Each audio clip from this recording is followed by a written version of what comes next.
Hola a todos y bienvenidos. Hoy les traigo una historia que te va a estremecer. Imaginen esto. En el día de tu cumpleaños piensas que vas a almorzar con tu hijo, pero en lugar de pastel y abrazos, te entregan una maleta y te abandonan. Eso le pasó a Margaret. Lo que Brandon no sabía es que ese sería el comienzo de la venganza más inesperada. Quédate hasta el final, porque esta madre no solo sobrevivió, planeó su regreso desde las sombras. Antes de que me juzgues, déjame contarte cómo llegué aquí. En mi cumpleaños número 62, pensé que iba a salir a almorzar. Me puse mi mejor suéter e incluso me arreglé el cabello. Pero en lugar de pastel y risas, me entregaron una maleta y me abandonaron. Eso fue solo el principio. Si crees que la traición solo viene de extraños, espera hasta que lleve tu mismo apellido. Dicen que el amor de una madre es incondicional, que es paciente, perdona y es eterno. Yo lo creo. Yo lo viví. Cada rodilla raspada, cada noche sin dormir, cada obra escolar. Yo estuve ahí para Brandon, mi único hijo. Me desperté en mi cumpleaños con un aleteo en el pecho, esa calidez familiar de la anticipación. 62.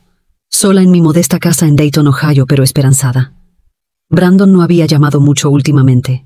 Decía que el trabajo era agitado, que las cosas con su esposa estaban tensas, pero seguramente vendría hoy. Hice panqueques, sus favoritos. Incluso puse 2 platos. Al mediodía, todavía estaba sola. Mi corazón se hundió un poco, pero me negué a venirme abajo.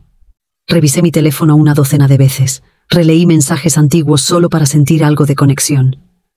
A las p.m. sonó el timbre. Abrí y vi a Brandon de pie con esa sonrisa juvenil que solía poner cuando quería algo. «Feliz cumpleaños, mamá», dijo, sosteniendo un pequeño ramo del supermercado. Sonreí a través del escozor en mi pecho y lo abracé fuerte. «¿Viniste?» «Por supuesto», dijo, dándome unas palmadas rígidas en la espalda. «Vístete. Hice reservaciones para almorzar». Ni siquiera lo cuestioné. Tomé mi abrigo, un bolsito, me puse los zapatos que siempre me apretaban los dedos pero que se veían bien. Me sentía emocionada, como una chica yendo al baile de graduación, pero no manejamos hacia la ciudad ni a ningún restaurante. Entramos a un lugar con un camino largo flanqueado de arces cuyas hojas habían cambiado a dorado, ceniza y rojo. Miré el letrero y sentí mi estómago retorcerse. Willow Pines Senior Living Facility. «Brandon, ¿qué es esto?» Él carraspeó. «Mamá, tenemos que hablar. Esto ya no es seguro, vives sola y con tus lapsos de memoria». «¿Qué lapsos de memoria?» Solté. Él siguió hablando. «Encontré un gran lugar. Es seguro, cómodo. Tendrás gente de tu edad, actividades». Me reí. Esa clase de risa amarga que no se siente como risa en absoluto. «Estás bromeando. Me trajiste aquí en mi cumpleaños». Él salió del coche. «Vamos adentro». Me negué a moverme. Fue entonces cuando abrió el maletero. Mi maleta ya estaba empacada. La miré paralizada. «¿Revisaste mis cosas?» Suspiró. «No hagas esto más difícil de lo que tiene que ser». Adentro se sentía como si el tiempo se hubiera detenido. Caras sonrientes en la recepción. El olor a desinfectante y vegetales recocidos. Entregó papeles, documentos legales, un traspaso de poder notarial, mi nombre, su firma. Listo. No lloré entonces. Aún no. Dejé que me llevaran a una habitación con paredes color beige, una cama ajustable y una ventana pequeña que daba a un muro de ladrillo. Mi regalo de cumpleaños. Me senté al borde de la cama con mi abrigo aún puesto, sintiendo el frío filtrarse hasta mis huesos. Sin pastel, sin velas, solo silencio. Pasaron horas. Finalmente abrí el ramo. Se había marchitado durante el trayecto. Las flores se veían como yo me sentía. Esa noche me quedé despierta, escuchando el leve trajín de las enfermeras, el sonido distante de un televisor en algún pasillo. El colchón era demasiado firme, las sábanas olían a cloro. Repetí cada conversación con Brandon del último año, tratando de ver las señales que me perdí. Pensé en todas las veces que dije que sí cuando debía haber dicho que no. Las veces que lo cubrí, le presté dinero, inventé excusas ante otros. Los momentos en que tragué mi decepción porque lo amaba. Pero esa noche dejé de defenderlo. Algo se quebró dentro de mí, algo esencial. A la mañana siguiente pedí a una enfermera mi celular. Me dijo que mi hijo ya se había encargado, deshabilitado la línea. Dijo que era demasiado confuso para mí. Fue entonces cuando me di cuenta de que no estaba aquí para que me cuidaran. Estaba aquí para que me borraran. Y si no encontraba una salida, lo lograrían. Pero no soy tan frágil como piensan. Ni de cerca. Dejé de comer por 2 días. No porque quisiera hacer una declaración, sino porque simplemente no podía tragar la comida ni la verdad. Hay algo en que te traten como si ya no fueras útil que rompe una parte de ti que nunca sana del todo. Yo había criado un hijo, construido un hogar, amado con fiereza, y ahora solo era un número de habitación y un expediente de paciente. Las enfermeras eran amables, en su mayoría, pero la amabilidad puede sentirse como una forma de lástima cuando estás atrapada. Me llamaban cariño y cielo, como si tuviera 10 o 100 años. Nadie preguntaba qué hacía antes. Nadie preguntaba qué amaba. Para ellas, yo era solo otra anciana con pantuflas y olvidos, incluso si no hubiera olvidado ni una maldita cosa. Mi compañera de cuarto, Doris, dormía todo el día y roncaba toda la noche. No hablaba mucho, pero cuando lo hacía, era sobre personas que no la habían visitado en años. La escuchaba porque conocía demasiado bien el dolor de la ausencia. Trataba de mantener mi mente despierta. Miraba las noticias en la sala común y hacía los crucigramas que dejaban en el pasillo. Releía una novela que ya había leído 2 veces antes, pero algo dentro de mí se estaba hundiendo más y más. Entonces, al 4.º día conocí a Ruby. Ella no debía trabajar ese día. Una enfermera se reportó enferma y Ruby, joven con trenzas recogidas bajo su cofia y amabilidad en los ojos, vino a suplirla. Estaba revisando mis signos vitales cuando dijo: «Tú no perteneces aquí». La miré sorprendida.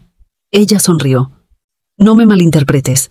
Mucha gente necesita ayuda, y está bien, pero tú no pareces perdida».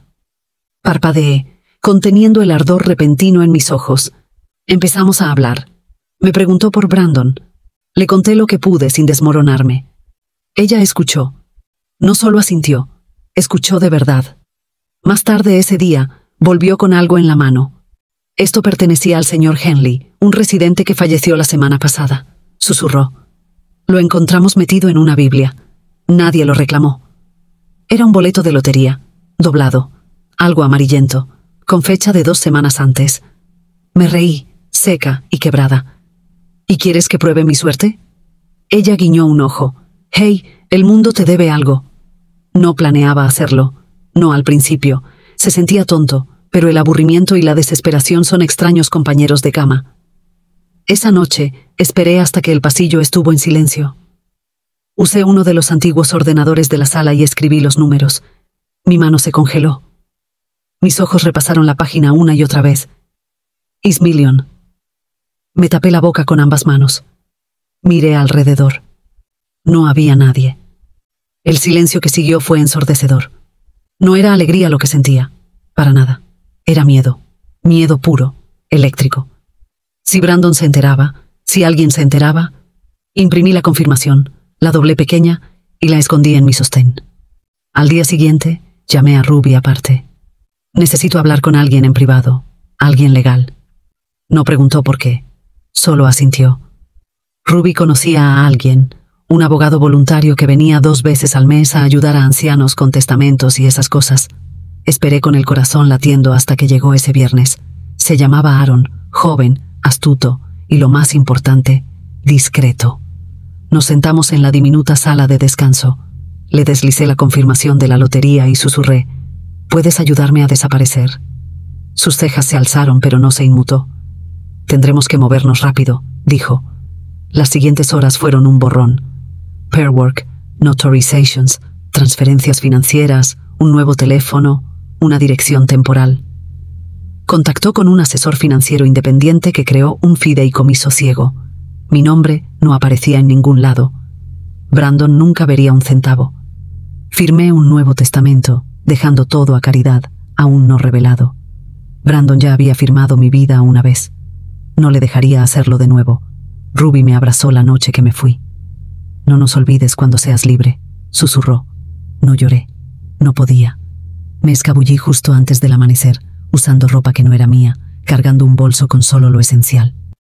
Ellos pensaban que estaba senil, rota, sola, pero estaba a punto de convertirme en un fantasma con $1 million. Que me busquen. Nunca me verían venir. El viaje en autobús fuera de Ohio fue largo, silencioso y frío. Me senté cerca del fondo, capucha puesta, gafas de sol, aferrándome a ese bolso de lona como si contuviera mi alma. En muchos sentidos así era. No sabía exactamente a dónde iba. Todo lo que sabía era que tenía que llegar lo suficientemente lejos como para que nadie pudiera encontrarme. Ni Brandon, ni su esposa, ni los abogados a los que probablemente ya había llamado.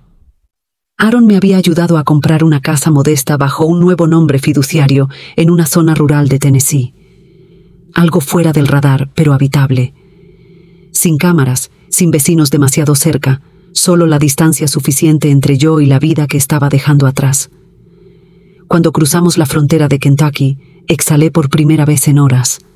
La libertad tenía un sabor, y no era dulce, era metálico, como sangre y miedo.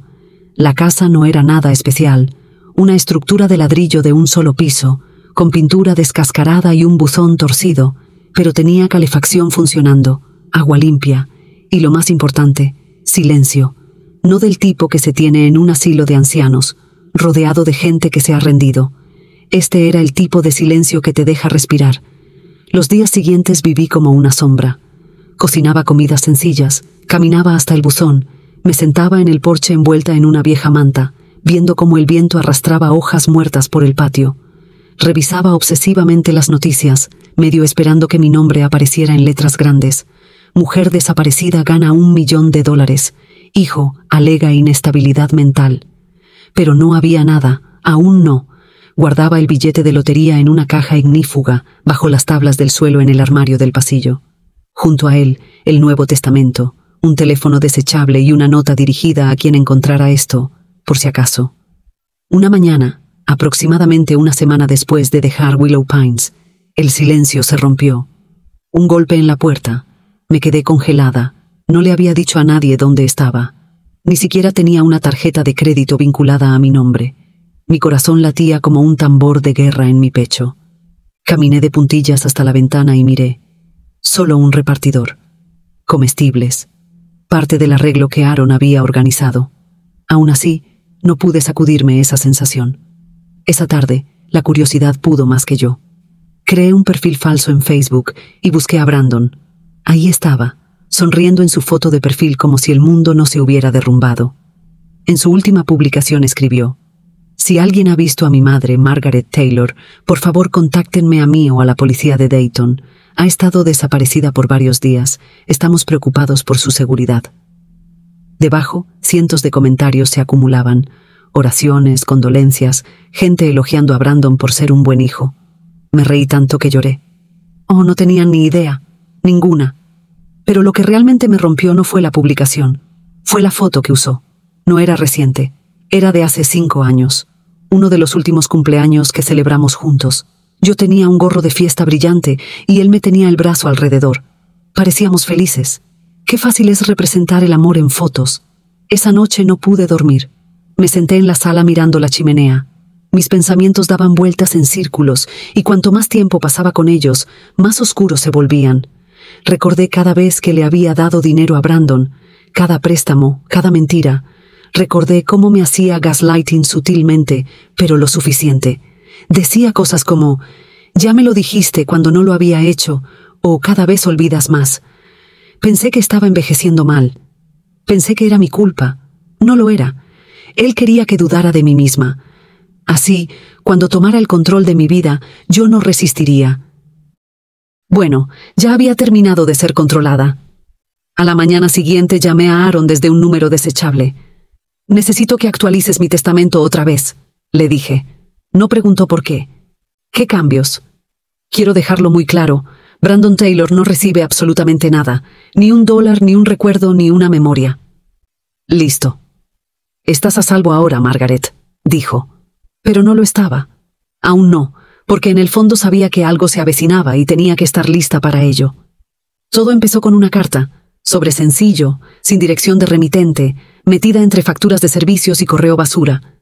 No la habría notado de no ser por el papel, más pesado de lo habitual, caro. Mi estómago se revolvió en cuanto la toqué. Dentro había una sola hoja, una fotocopia, mi firma, o lo que parecía serla. Debajo, 2 más, una de mi difunto esposo Richard y otra de Brandon. Era un documento de préstamo fechado hace 12 años, Un préstamo personal de dudosa procedencia, a nombre de Richard y mío. El logotipo del banco era real. También el sello notarial, pero yo nunca había firmado ese papel. Nunca. Me senté en el sofá gastado, la carta temblando en mis manos. El documento tenía mi letra hasta en el bucle de la G de Margaret, pero algo no cuadraba. Demasiado limpio, demasiado ensayado. Mi esposo nunca habría escondido un préstamo así. Y Brandon, él nunca dijo una palabra. Saqué la caja ignífuga, recuperé la carpeta vieja que Aaron me había ayudado a compilar, una colección de documentos financieros pasados que rescatamos antes de que me fuera. Dentro encontré 3 formularios más, todos con mi firma falsificada. Una fría realización se deslizó por mí.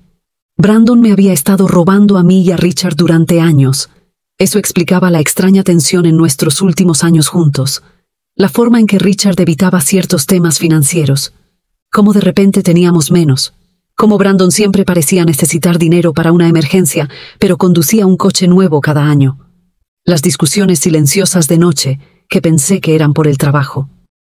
Las vacaciones canceladas, las malas inversiones. Yo culpé al envejecimiento, al mercado, a un giro de mala suerte. Pero era Brandon, todo el tiempo. Esta vez no lloré. En su lugar, encendí mi portátil y empecé a profundizar más. Durante los siguientes 3 días, lo armé todo. Brandon había falsificado varios documentos de préstamo usando el número de seguro social de Richard y el mío. Los montos variaban. Música.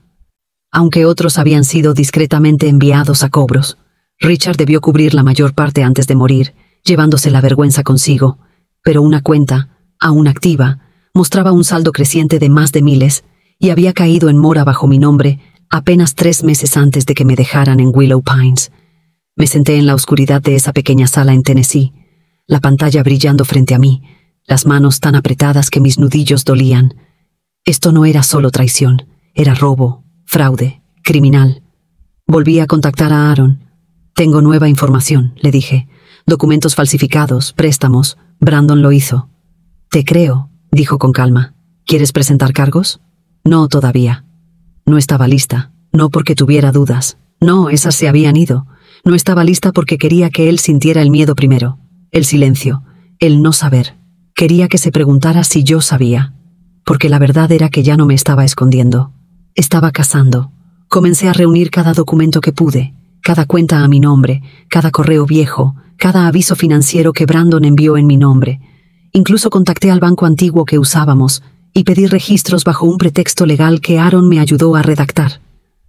Pieza por pieza, el rompecabezas se formó y lo que reveló me heló la sangre.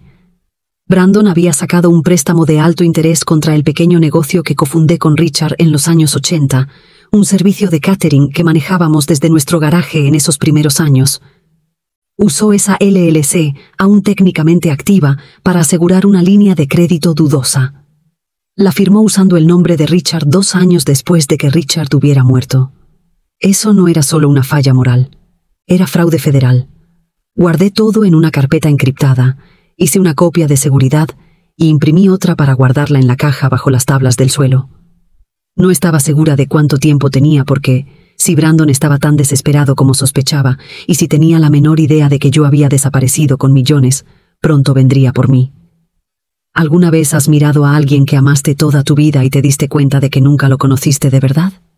Así se sentía, desplazándome por páginas de documentos que vinculaban a mi hijo con un rastro de engaños tan largo y enredado que me revolvía el estómago. El hombre que una vez arrullé en mis brazos se había convertido en un extraño, y no cualquier extraño, uno peligroso. Para entonces ya había confirmado todo. Brandon había falsificado mi firma, mentido a bancos, manipulado a mi difunto esposo para que lo encubriera, y lo peor de todo, lo había hecho todo tras la máscara de un hijo devoto. Pero la verdad más oscura llegó a través de una simple búsqueda enterrada en una base de datos pública. Con un poco de ayuda del acceso de Aaron, la encontré. Brandon Taylor, actualmente bajo investigación federal por declaraciones de impuestos fraudulentas, malversación de fondos y uso indebido de identidad. Uso indebido de identidad. Esa fue la que más me golpeó. Hice clic en el expediente del caso, temblando. Los detalles estaban en su mayoría redactados, pero las acusaciones eran claras. Brandon había estado creando identidades falsas, inflando ingresos, falsificando deducciones y presentando declaraciones para desviar dinero a través de reembolsos.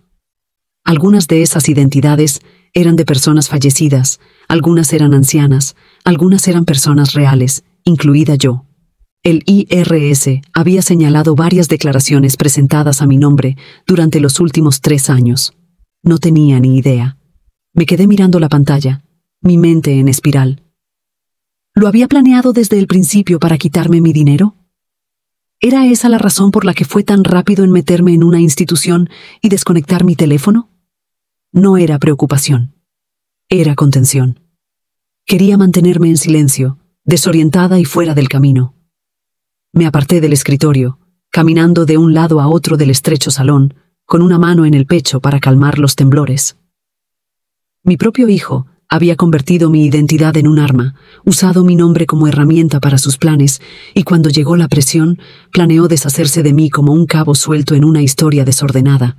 Solo que ahora, yo ya no era un cabo suelto, era la que sostenía el hilo. No llamé a la policía, aún no. En su lugar, comencé a documentar todo, cada mentira, cada préstamo, cada línea falsificada en un papel. Las imprimí, las archivé en carpetas Manila, etiquetadas con fechas. Empecé a grabar notas de audio, no porque tuviera miedo de olvidar, sino porque quería que mi voz fuera la última en la habitación si algo me pasaba. Entonces tomé una decisión. Envié una copia de todo el expediente de manera anónima al Departamento de Justicia. No para hacer una declaración, aún no, sino para plantar una semilla. Ellos tendrían la evidencia. Si algo me pasaba, sabrían dónde buscar. Aún así, no podía quitarme la sensación de que él lo sabía. Empecé a notar coches estacionados más tiempo de lo habitual cerca de la casa.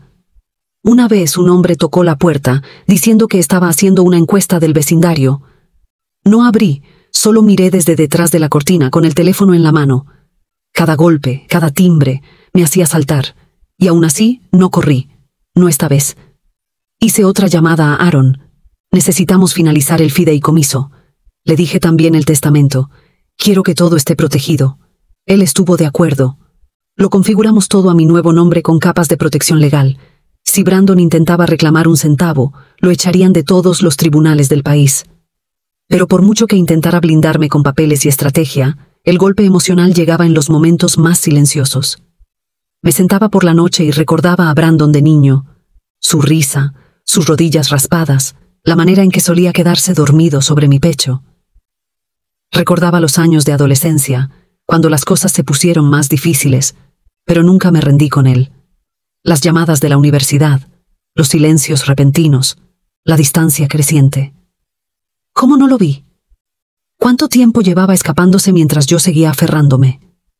Quizás esa es la peor traición, la que ves desarrollarse en cámara lenta, siempre esperando que sea otra cosa.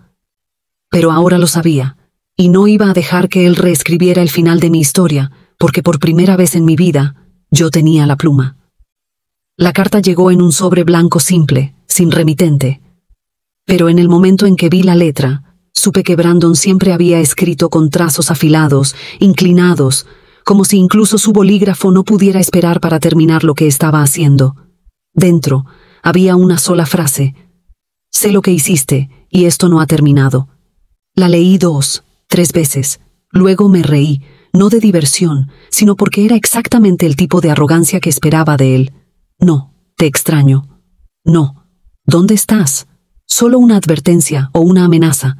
Doblé la carta cuidadosamente y la deslicé en mi creciente carpeta de pruebas. Para entonces, había estado desaparecida casi 3 semanas. Brandon había lanzado lo que parecía una campaña pública de preocupación, suplicando información, dando entrevistas a estaciones de noticias locales, interpretando el papel del hijo desconsolado, buscando a su madre confundida y vulnerable. Habría sido cómico si no fuera tan escalofriante. Y luego, justo como temía, hizo su movimiento. Llegó una carta del Tribunal del Condado en Dayton, oficial, certificada. La firmé con manos temblorosas y me senté para abrirla en la mesa de la cocina. Él había presentado una petición para que me declararan mentalmente incapacitada. No podía respirar. El documento incluía declaraciones de 2 personas afirmando que había mostrado un comportamiento errático y confuso durante el último año. Uno era un ex vecino, el otro su viejo amigo de la universidad, alguien a quien apenas conocía. El abogado de Brandon también había presentado clips de audio, fragmentos de viejos mensajes de voz que dejé cuando estaba angustiada, sola o simplemente desahogándome, cortados y editados. Me hacían sonar enferma, inestable. Incluso adjuntó una carta de un psiquiatra, uno que nunca conocí, afirmando preocupación por mi desaparición y comportamiento paranoico. Querían que el tribunal congelara mis cuentas, que tomara el control del fideicomiso, que me arrastraran de vuelta. Sentí como si me hubieran sacado el aire de los pulmones. A Aaron vino esa misma noche. Leyó todo, su expresión inescrutable. «Tenemos trabajo que hacer», dijo finalmente. «Pero Margaret, necesitas estar calmada. Necesitas mantenerte lúcida. Están contando con el pánico». Asentí, demasiado entumecida para llorar. Los días siguientes se movieron como una tormenta. Aaron contactó a un litigante experimentado para ayudarnos a preparar. Reunimos documentos, videollamadas, registros financieros, incluso un diario de datos para probar que había estado en pleno uso de mis facultades mentales cada día desde que me fui. Programamos una evaluación psiquiátrica independiente. La doctora, una mujer amable llamada doctora Lavine, vino a la casa y pasó 3 horas conmigo. Me preguntó sobre mi infancia, mi difunto esposo, Brandon. Le conté todo. No me tuvo lástima. Me escuchó, hizo preguntas reales, y cuando se fue, me tocó la mano y dijo: «Eres la persona más lúcida que he visto esta semana». Se sintió como la primera respiración que tomé en días. Aún así, la presión aumentaba. La noticia de la audiencia se filtró. Internet, que brevemente simpatizó con la saga de la madre desaparecida de Brandon, comenzó a cambiar. Surgieron preguntas. ¿Por qué no había contactado a nadie? ¿Estaba inestable? ¿Alguien más estaba moviendo los hilos? A los medios les encanta un misterio, y Brandon sabía cómo alimentarlos. Pero yo ya no tenía miedo porque ahora tenía más que solo pruebas. Tenía propósito. En la quietud de mi pequeña casa comencé a preparar una declaración en video. Aún no la publiqué, pero quería estar lista por si me silenciaban. Miré a la cámara y dije: «Mi nombre es Margaret Taylor. Estoy en pleno uso de mis facultades mentales y fui traicionada por la persona en quien más confiaba». No lloré, no grité, solo dije la verdad porque sabía lo que venía, y esta vez yo no sería la que estaría en juicio. El tribunal en Dayton no había cambiado desde la última vez que pasé por él hace años, cuando pagué una multa de estacionamiento y me senté en una sala llena de personas que esperaban olvidar sus errores. En ese entonces yo era esposa, madre, alguien que creía en dar segundas oportunidades. Ahora yo era la acusada. Aaron me aconsejó vestirme sencilla pero con fuerza, algo que dijera: «No estoy aquí para suplicar, estoy aquí para ser escuchada». Llevaba un abrigo azul marino con botones plateados, el viejo reloj de mi esposo y un par de tacones sensatos que resonaban desafiantes con cada paso por los pasillos del tribunal. Brandon ya estaba sentado al frente de la sala cuando llegué. Se levantó cuando entré como una actuación perfecta, una máscara de preocupación colgada de su rostro. Incluso ofreció una sonrisa, la clase de sonrisa que los extraños interpretarían como calidez, pero yo la vi por lo que era. Él estaba allí para enterrarme. El juez, un hombre mayor con ojos cansados, presentó el caso sobre la competencia mental de Margaret Taylor. Las palabras flotaban en el aire como humo. El abogado de Brandon habló primero, un hombre alto con voz pulida y demasiada confianza. Lo expuso como un guión. Margaret había desaparecido. Margaret se estaba comportando de manera errática. Margaret posiblemente estaba siendo manipulada. Margaret era un peligro para sí misma y sus finanzas. Introdujo la carta del psiquiatra, la del médico que nunca conocí, y presentó esos clips de audio míos, editados y cortados como un carrete de terror. Me escuché sonar dispersa, desesperada, incluso inestable, completamente fuera de contexto. Vi las cejas del juez levantarse, mis manos apretarse alrededor del reposabrazos. Entonces Brandon habló. «Su señoría», dijo, con la voz temblando justo la cantidad correcta. «Yo amo a mi madre. De verdad la amo. Esto es lo más difícil que he hecho en mi vida, pero creo que se están aprovechando de ella. Ella no es ella misma. Está perdida». Fue entonces cuando me levanté. «Mi turno, su señoría». El juez asintió. Caminé lentamente hacia el estrado, deteniéndome lo suficiente para que el peso de mi presencia se asentara. Luego hablé. Mi nombre es Margaret Taylor.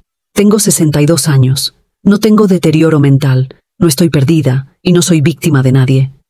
Abrí mi carpeta metódicamente, con cuidado, y entregué al juez una copia del informe psiquiátrico completo del Dr. Lavigne, firmado, fechado y certificado. El veredicto: mente completamente lúcida, sin indicadores de deterioro cognitivo, emocionalmente estable. Vi cómo los hombros del abogado se tensaron. El rostro de Brandon se contrajo. Entonces continué. Aquí tengo, dije, levantando una segunda carpeta, un registro de cada llamada telefónica que hice la semana antes de irme. Recibos de la transferencia de fondos a un fideicomiso legal, historiales médicos, limpios, y una declaración jurada firmada por el abogado que me ayudó a salir de la instalación, afirmando que estaba lúcida, lógica y en pleno control de mis decisiones. Hice una pausa. Y también tengo algo más, pero no lo presentaré hoy, no a menos que sea necesario. No mostré el archivo, aquel con cada firma fraudulenta, cada préstamo robado, cada documento fiscal manipulado que Brandon tocó alguna vez. Ese era mi as bajo la manga. En su lugar, me volví hacia el juez. Él me internó en una instalación sin mi consentimiento. Me quitó el teléfono, me quitó la libertad, y ahora quiere quitarme lo poco que me queda. Mi voz, mi independencia, mi dignidad. No se lo permita. La sala del tribunal quedó en silencio. Aaron estaba sentado a mi lado, callado, pero firme. Sus ojos se encontraron con los míos, orgullosos pero no sorprendidos. El juez se recostó, tamborileando con el pulgar sobre el expediente. Necesito tiempo para revisar todos los documentos y la evaluación médica. El tribunal se volverá a reunir en 2 semanas. 2 semanas. Brandon se volvió hacia mí al terminar la sesión. Intentó captar mi mirada, pero no le di esa satisfacción. Salió del tribunal con los puños apretados y la mandíbula tensa. Su máscara se estaba agrietando, y yo salí con la cabeza en alto. La guerra no había terminado, pero por primera vez sabía que podía ganarla. 2 semanas. Eso fue lo que nos dio el juez. Pero Brandon no desperdició ni un solo día. A las pocas horas de salir del tribunal, redobló su campaña pública. Las noticias locales transmitieron un nuevo segmento. Madre desaparecida reaparece en el tribunal. Hijo teme explotación. Brandon habló directamente a la cámara, ojos húmedos, voz temblando lo justo. Solo quiero asegurarme de que mi madre esté a salvo, dijo. Ha pasado por mucho. No está pensando con claridad, y temo que haya personas a su alrededor con malas intenciones. Vi la emisión desde mi sala, brazos cruzados, mandíbula apretada. No había malas personas a mi alrededor.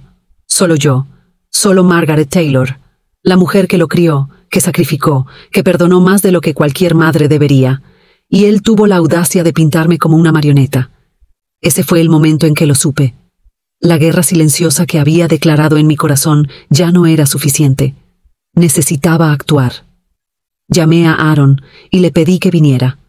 Cuando llegó, le entregué el sobre sellado con cada documento que había reunido, los préstamos fraudulentos, las firmas falsificadas, las declaraciones de impuestos que Brandon había presentado a mi nombre. Envíalo, le dije. No al tribunal, al Departamento de Justicia de manera anónima. Él abrió el sobre, hojeó las páginas y asintió. Esto llamará su atención. Cuento con ello. Pero yo no había terminado. Esa noche, usando uno de mis nuevos alias y una cuenta en línea fresca, hice una donación considerable, $5 millones a una organización nacional sin fines de lucro que protege a las personas mayores del abuso financiero, sin nombre adjunto, solo la transferencia. En una semana, lanzaron una campaña usando mi caso como símbolo. No me nombraron, pero el momento era demasiado perfecto. La gente empezó a susurrar, a compartir, a cuestionar. ¿Cómo desaparece una madre? Y luego reaparece con dinero, pero su propio hijo intenta encerrarla. Comentarios inundaron las redes sociales. Algo anda mal con el hijo. Déjenla hablar. ¿Por qué nadie ha preguntado su versión? No confío en él. La imagen cuidadosamente construida de Brandon empezó a tambalearse. Entonces llegó un giro que no esperaba. Una periodista de un importante periódico contactó a Aaron. Quería escuchar mi versión de la historia. Prometió discreción. Sin nombres, sin fotos, solo la verdad. Acepté. Nos encontramos en un café tranquilo 2 pueblos más allá. Llevaba gafas de sol y sombrero. Nos sentamos en el rincón. Ella encendió la grabadora y me dejó hablar. Le conté sobre la instalación, sobre cómo me dejaron allí sin previo aviso, sobre Brandon quitándome el teléfono, mis cuentas, mi dignidad. No mencioné la lotería. Aún no. Cuando preguntó sobre el caso judicial, simplemente dije: está intentando tomar control de mi vida. La historia salió publicada 2 días después. Madre o millonaria. El silenciamiento de Margaret T. No pasó mucho tiempo para que la gente empezara a conectar los puntos. ¿Era la madre desaparecida la donante anónima? ¿Era esa la razón por la que su hijo quería declararla incompetente? Más susurros, más dudas. Y aún así, yo seguía callada, porque la caída de Brandon no vendría de una acusación, vendría de un ajuste de cuentas. 2 días antes de que el tribunal se reuniera de nuevo, Aaron recibió una llamada.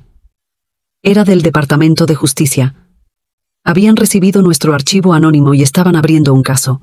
Brandon aún no lo sabía, pero mientras él construía un castillo de mentiras en tribunales y cámaras, yo estaba prendiendo fuego a los cimientos y las llamas subían cada vez más.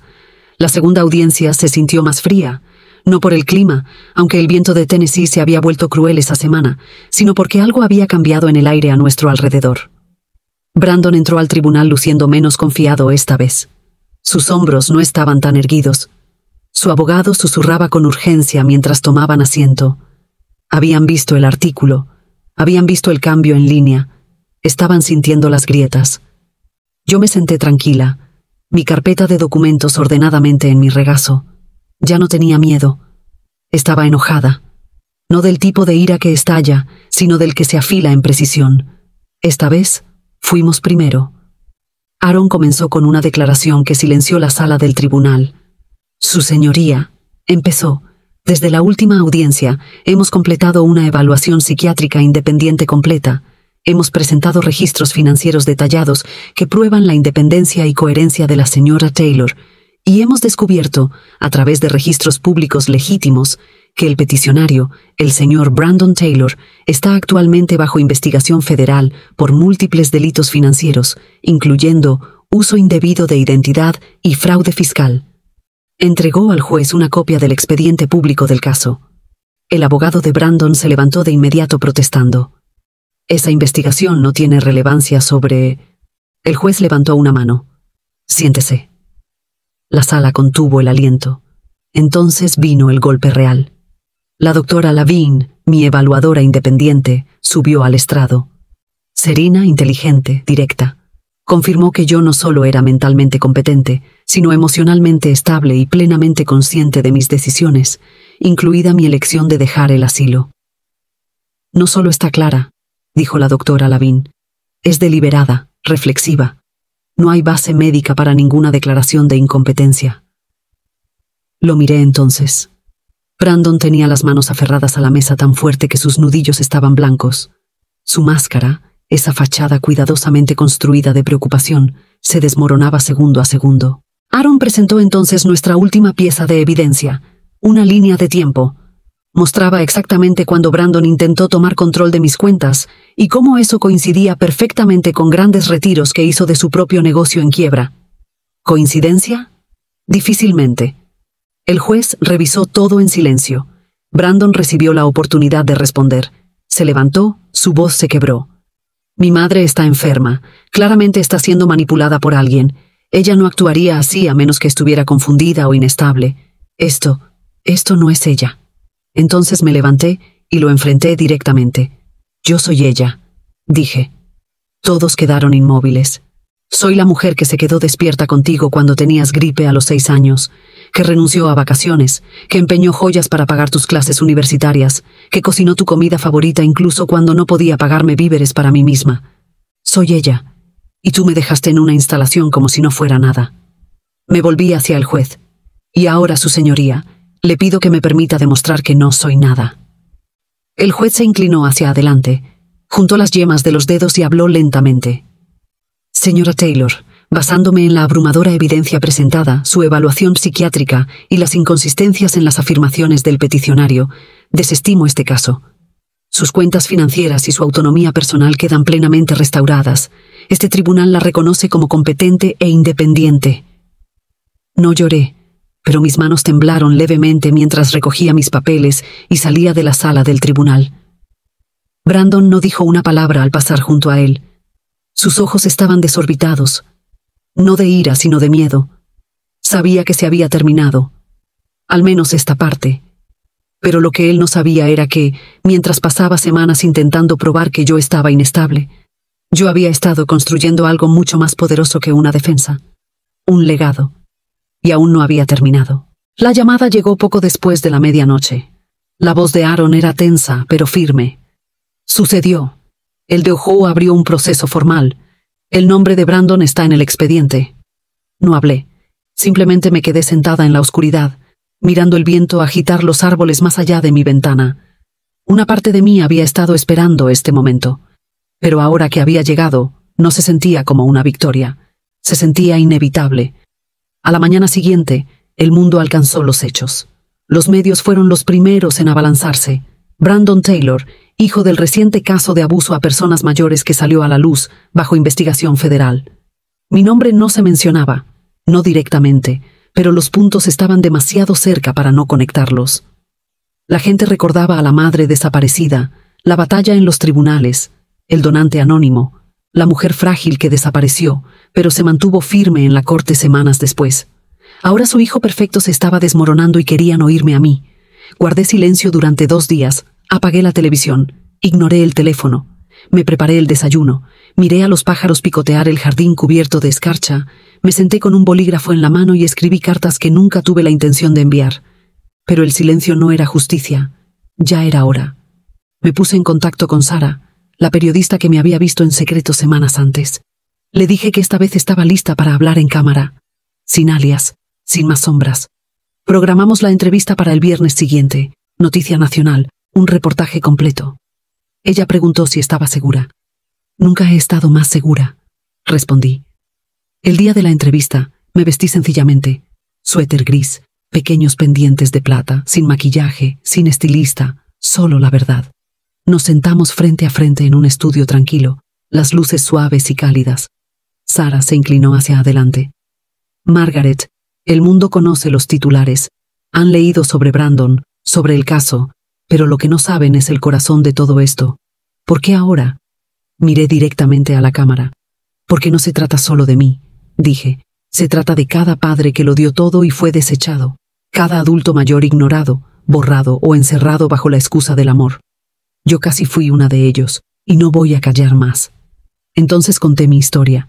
El asilo, el boleto de lotería, las mentiras que descubrí, el expediente que envié. No dejé nada fuera.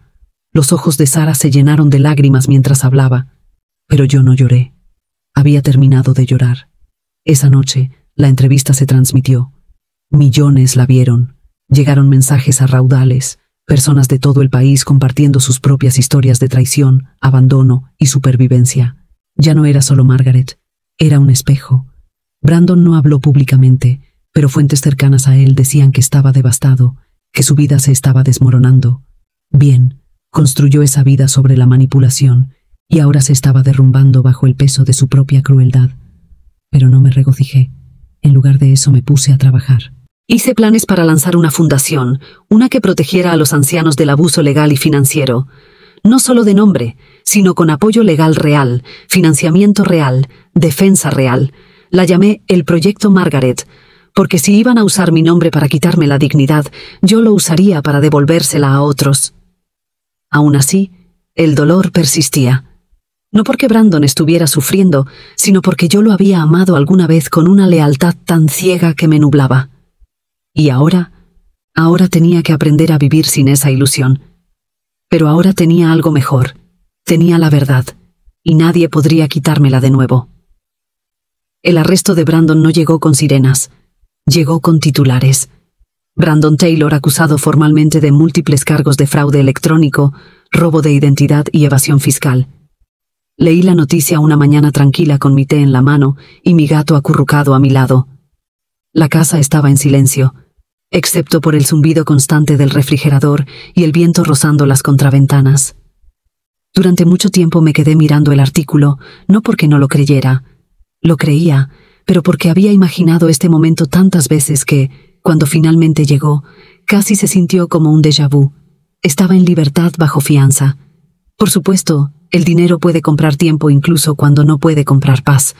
Pero el daño estaba hecho. Su nombre se había vuelto sinónimo de traición. Antiguos clientes retiraron sus negocios. Sus líneas de crédito fueron congeladas. Los amigos desaparecieron. Incluso su esposa emitió un comunicado a través de un abogado. Iba a solicitar el divorcio. Ahora estaba solo. Debería haberme sentido triunfante. Pero lo único que sentí fue vacío. Lo cierto de sobrevivir a la traición es que no te deja intacto. Te deja más sabio. Sí, quizás más agudo, más fuerte. Pero algo blando muere en ti. Esa confianza ciega. Esa creencia de que el amor basta para mantener a alguien leal. No lloré esa ternura. La enterré. Era un sábado frío cuando caminé hacia el centro de la ciudad por primera vez desde que salió la entrevista. La gente me reconocía. No susurraban. No me miraban fijamente. Sonreían. Una mujer, quizá de unos 40 años, me tocó el brazo y dijo: «Le diste a mi mamá el valor para salir de una mala situación». Un joven detrás del mostrador de la farmacia deslizó una nota en mi bolsa de recetas. Mi abuela dice: «Gracias». Yo no había buscado esta atención, pero llegó suavemente, como la luz del sol atravesando nubes pesadas. Aaron pasó esa tarde. Le ofrecieron un acuerdo. Dijo: 10 años si se declara culpable. Si no, va a juicio. ¿Y él?, pregunté, todavía fingiendo que todo era un malentendido. Él cree que puede burlar al sistema. Sacudí la cabeza. Ha estado fingiendo toda su vida. Aaron vaciló. ¿Todavía no ha intentado contactarte? Lo miré a los ojos. No directamente, pero había recibido algo. Una carta, sobre sin marcas, deslizada por debajo de mi puerta una tarde mientras estaba en la cocina. Dentro, una fotografía. Era de mi cumpleaños número 60. Yo, con un suéter amarillo, riendo con pastel en la cara. Brandon a mi lado sosteniendo el cuchillo, riendo también. En el reverso solo una frase en su letra: «Siempre creíste en mí». Lamento que eso no fuera suficiente. Me senté con esa foto durante horas, no llorando, no enfurecida, solo recordando. Recordando al niño que pedía un cuento más antes de dormir. Al adolescente que chocó mi auto contra un buzón y lloró cuando no grité. Al hombre que me abrazó más fuerte de lo habitual el día que murió su padre. Todos eran partes de él y los amaba, pero el amor, el verdadero amor, exige la verdad. Y Brandon eligió mentiras. Esa noche quemé la foto en la chimenea, no por odio, sino por liberación. Observé cómo las llamas envolvían el papel, ennegrecían los bordes, borraban la sonrisa. No necesitaba una foto para recordar, necesitaba paz, y casi la tenía. La mañana en que regresé a Willow Pines, el cielo era gris pálido, del tipo que suaviza el mundo sin esconderlo. Me quedé afuera de la instalación un buen momento, mirando el lugar exacto donde me habían dejado como equipaje. El estacionamiento estaba en silencio. Los árboles estaban desnudos, pero algo había cambiado. Las puertas principales se abrieron y Ruby salió antes de que pudiera llamar. Se quedó sin aliento al verme. «Oh, Dios mío, Margaret». Sonreí. «Soy yo». Nos abrazamos, no cortésmente, ni brevemente, sino como dos personas que habían sobrevivido a algo. Sus brazos estaban cálidos, y me di cuenta de cuánto tiempo había pasado desde que me había sentido segura en el abrazo de alguien. Adentro el lugar se veía diferente. Los pisos recién encerados, las luces más brillantes. La sala común tenía libros nuevos, un televisor mejor y café real en preparación en la esquina. «Escuché lo que hiciste», dijo Ruby, llevándome a un banco tranquilo en el pasillo. «Las donaciones, las entrevistas. Margaret, cambiaste todo». «No», dije. «Simplemente dejé de permitir que otros decidieran quién era yo». Caminamos juntas por los pasillos. Visité la antigua habitación de Doris. Ahora era un salón de lectura.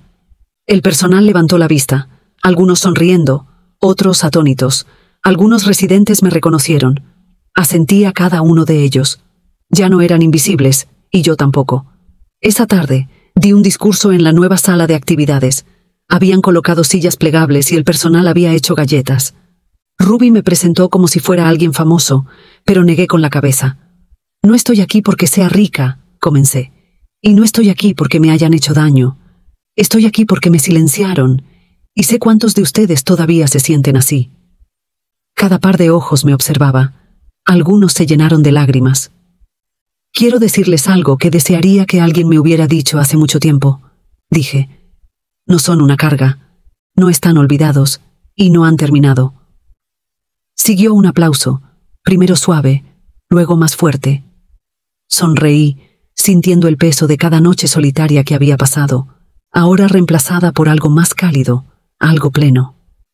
Cuando regresé a casa, finalicé el fideicomiso. El proyecto Margaret se convertiría en una organización nacional que ofrecería apoyo legal y financiero a ancianos en riesgo de explotación. Contrataríamos abogados, abriríamos líneas directas, crearíamos asociaciones con centros de cuidado de mayores y tribunales. Brandon aceptó el trato. 10 años. Intentó enviar otra carta. La devolví sin abrir. Ese capítulo estaba cerrado. Pasé los últimos días del año escribiendo cartas a todas las personas que me ayudaron. Aaron, Ruby, incluso la doctora Lavine. Les agradecí no por salvarme, sino por estar a mi lado mientras yo me salvaba a mí misma. Y entonces, con la primera nieve de enero, hice algo que no había hecho en décadas. Escribí una carta para mí misma. Era corta, de una página. La leí en voz alta mientras me sentaba junto a la chimenea. El gato se acurrucó a mis pies. Querida Margaret, no estabas loca. No confiabas demasiado. No eras débil. Solo eras una mujer que amaba demasiado. Y cuando intentaron borrarte de tu propia vida, tomaste el bolígrafo y escribiste tú misma el final. Estoy tan orgullosa de ti. Con amor. Tú misma. Doblé la carta, la coloqué en una pequeña caja de madera y la puse en la repisa. No necesitaba un legado de dinero, venganza o incluso justicia. Tenía algo más grande, libertad. Y por primera vez en mi vida, era finalmente completamente libre. Gracias por escuchar. No olvides suscribirte. Moraleja de la historia. Lo que le pasó a Margaret nos enseña algo muy importante. No firmes documentos sin leerlos ni entenderlos. Mantén tu independencia financiera y no dependas ciegamente de nadie. La confianza es valiosa, pero también lo es la precaución. Si alguien intenta manipularte o hacerte dudar de tu memoria, busca pruebas y apoyo. Nunca pienses que es tarde para empezar de nuevo. Siempre hay una salida si eres astuto y paciente. La vida te puede poner a prueba, incluso a través de tu propia familia. Pero con inteligencia y calma, siempre podrás encontrar un camino para recuperar tu libertad. Consejo para ti. Cuida tus derechos, tu dinero y tu tranquilidad. No importa si es familia, pareja o amigo, pon siempre límites claros.